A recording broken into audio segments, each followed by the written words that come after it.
श्रीपाद श्रीवल्लभ चरित्रामृत अध्याय 23 शिवयोगी भक्त महिमा शिवपूजा रहस्य विवरण। मी कृष्ण युवल बड्डूतून कुरवपुरास प्रयाण करीत असताना धर्मगुप्त नावाचे एक सद्वेषधारी गृहस्थ भेटले। ते श्रीपादांच्या दर्शनास कुरगड्डीस निघाले होते। ते सुद्धा योगायोगाने पिठिकापुरमला असणाऱ्या व्यंकटपय्या श्रेष्ठींचे जवळचे नातेवाईक होते। मला याचे आश्चर्य वाटले की मला भेटणारे सर्व श्रीपाद प्रभूंचे भक्त होते। ते प्रभूंच्या दिव्य चरित्राबद्दल अधिक माहिती सांगणारे होते। यामागे काहीतरी विशेष हेतू असावा हे नक्की।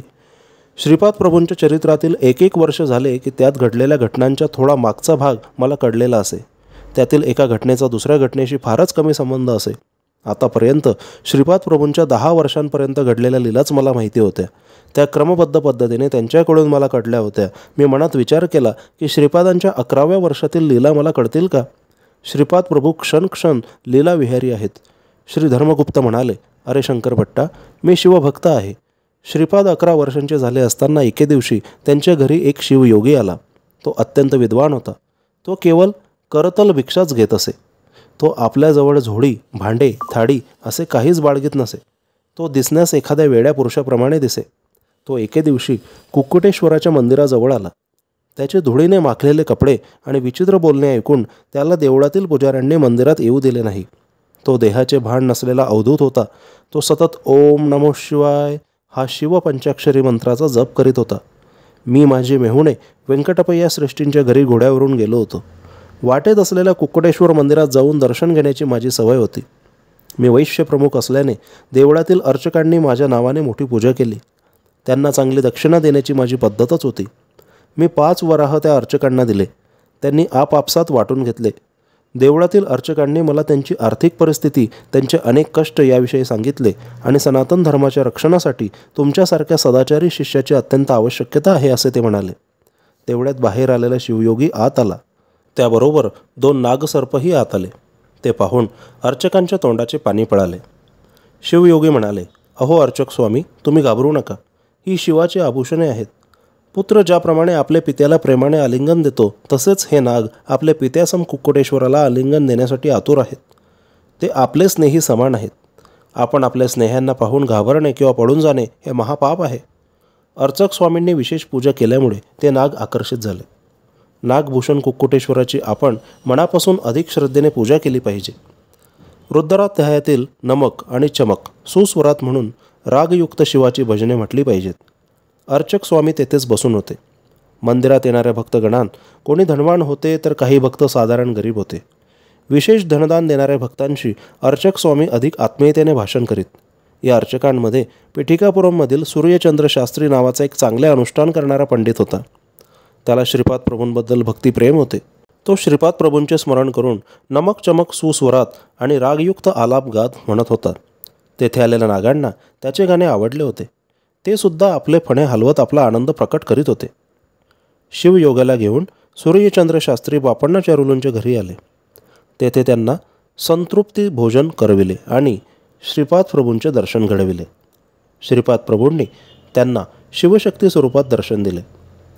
त्या दिव्य दर्शनाने ते शिवयोगी एवढा आनंदित झाला की त्याला समाधी स्थिती प्राप्त झाली। अशा अवस्थेत तो 3 दिवस होता। त्यानंतर श्रीपादांनी आपल्या दिव्य हस्तांनी त्याला जेवू घातले। श्रीपाद म्हणाले, ए मुला, सनातन धर्मात सांगितल्याप्रमाणे आपले जीवन व्यतीत करून संसार तरुण जा। पुराणात विषयांच्या कल्पना किंवा असत्य असे काही नसते।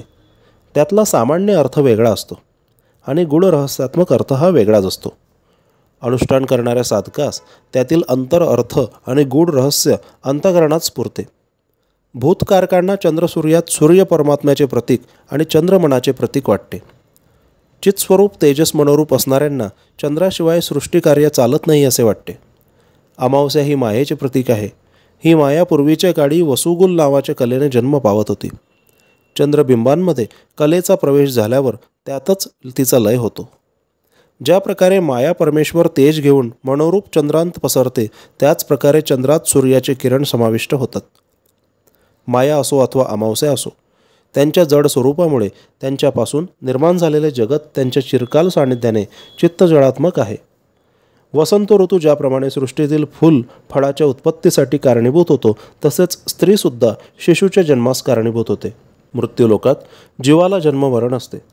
पाताळ लोकात सूर्यकांतीमुळे कांतिवान दिसणाऱ्या लोकांना वृष्ण असे म्हणतात.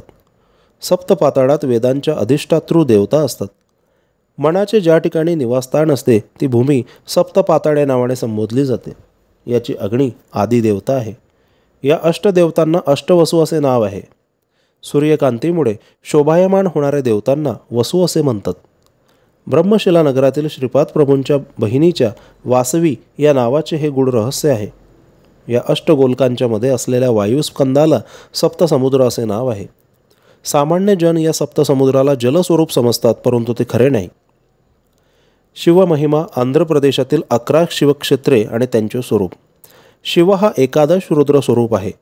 आंध्र प्रदेशात 11 शिवक्षेत्रे आहेत. त्यांचे दर्शन घेतल्याने महाफल मिळते. ती क्षेत्रे पुढीलप्रमाणे आहेत. बृहत्शिला नगरातील नगरेश्वर. 2 श्रीशैल्यावरील मल्लिकार्जुन. 3 द्राक्षारामम येथील भीमेश्वर. 4 क्षीराराम येथील रामलिंगेश्वर. 5 अमरावती येथील अमरलिंगेश्वर. 6 कोटीफली क्षेत्रातील कोटीफलेश्वर. 7 पिठिकापुरम येथील कुक्कुटेश्वर. 8 महानंदी येथील महानंदीश्वर. 9 काळेश्वर येथील काळेश्वर. 10 कालहस्ती येथील कालहस्तेश्वर. 11 त्रिपुरांतक येथील त्रिपुरांतकेश्वर. शिवाची मूर्ती पूजेसाठी कोठेच नसते. शिवलिंग आत्म्यात तेवणारे ज्योतिस्वरूप आहे. सिद्धी प्राप्त झाल्यानंतर निर्मल मनरूपात असणारी निर्मलता म्हणजेच स्फटिक लिंग आहे. आपल्या शरीरात असणारा मेंदू त्याला ज्ञान मिळविण्यासाठी सहकार्य करणारा रुद्र आहे.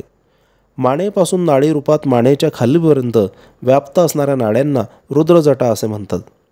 शिवाच्या हठयोगी रूपात लकुलेश्वर आहेत. शिवप्रभू भिक्षाटन करून जीवाची पापकर्मे हिरावून नेतात. या सृष्टीतील तालबद्ध असलेले सृजन, स्थिती आणि लय यातील महास्पंदन शिवाच्या आनंद तांडवाने सुव्यवस्थित चालतात. त्यामुळे शिवाला नटराज असे म्हणतात. शिव परमानंदकारक असून ते आपल्या अनन्य भक्तांना मोक्षसिद्धी प्रदान करतात. चित्त म्हणजे मन आणि अंबर म्हणजे आकाश. आकाश रूपात असणारा तो चिदंबर चित्त अधिक अंबर म्हणजेच चिदंबर आहे. तुम्ही पाहत असलेल्या या विशाल विश्वात रोदसी रूपात रुद्रस्वरूपच आहे. 12 ज्योतिर्लिंगात राशीचक्रातील 12 राशींचे हा प्रतीक आहे, म्हणून शिवकाल स्वरूप आहे. 8 दिशांना ज्या अष्टमूर्ती आहेत त्या चिदाकाश स्वरूपच आहेत. पंचभूते शिवाची पंचमुखे आहेत. पंचज्ञानेंद्रिय, पंचकर्मेंद्रिये आणि मन मिळून एकंदर 11 रुद्र आहेत. यालाच एकादश रुद्र असे म्हणतात. शिवाचे उमा महेश्वर रूप नित्य प्रसन्न रूप आहे. त्रिगुणांचे भस्म करून घेतलेले रूपच त्रिपुरांतक रूप आहे. ज्ञाननेत्र हाच शिवाचा तिसरा नेत्र आहे. शिवांच्या जटाजुटातून परम पावन अशी निरंतर प्रवाहित होणारी गंगा माता उगम पावते आणि धर्तीवर प्रवाहित होऊन साऱ्या प्रदेशाला सुजलाम सुफलाम करते. आद्रा नक्षत्र आकाशात चमकत असताना शिवप्रभू दर्शन देतात. मिथुन राशीजवळ जाण्यासाठी अगोदर ऋषभरास ओलांडून जावे लागते. ही ऋषभरास नंदीश्वराचे प्रतीक आहे. तो धर्मस्वरूप आहे.